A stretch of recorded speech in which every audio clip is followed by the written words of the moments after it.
We just spoke about Aaron Ramsdale leaving Arsenal, and it looks like Arsenal have made a decision on who will be their next number two.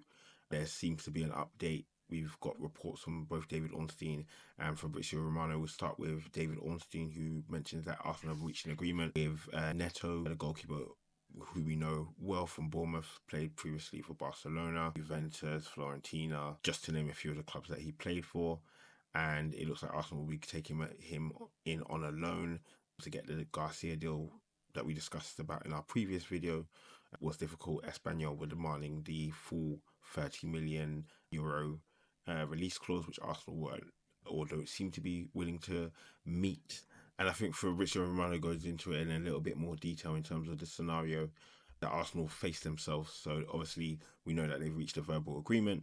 This deal will only happen if Arsenal will not be able to sign Garcia, as Espanyol have rejected 2 bids today. So they want that release clause met or else. And it's understandable from their position. Spain's current number 3 goalkeeper and a player that they expect a lot from and potentially will go for a lot more money in the future into a club that will probably maximize his value probably as a number 1. So they will be in no rush, and Arsenal know that they probably won't be able to get another player of that caliber or a potential star in the goalkeeping role. So they're going to go with the option of getting a veteran and someone that's been in the Premier League and has played for a number of top clubs and will be a reliable number 2.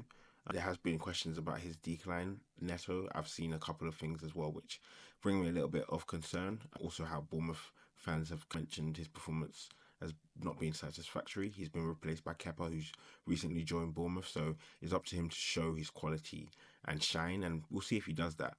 But for Arsenal, this is a signing that they needed to make, get a new number 2 in, one that I think you can't be overly disappointed with, and it's for Neto to perform and when he's called upon. For Arsenal now, for the rest of the transfer window, hopefully we'll be covering a signing in the attacking area. It's desperately needed.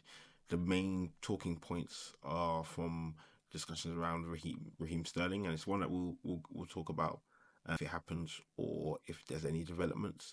But there seems to be interest from both sides. It's whether a deal can happen, but I'm not hearing much else in terms of what Arsenal are doing outside of this deal and the Raheem Sterling potential. But if we do hear anything, I'll be making sure to discuss it with you guys. Make sure to leave a like, comment, subscribe, and we'll be getting into more. Peace.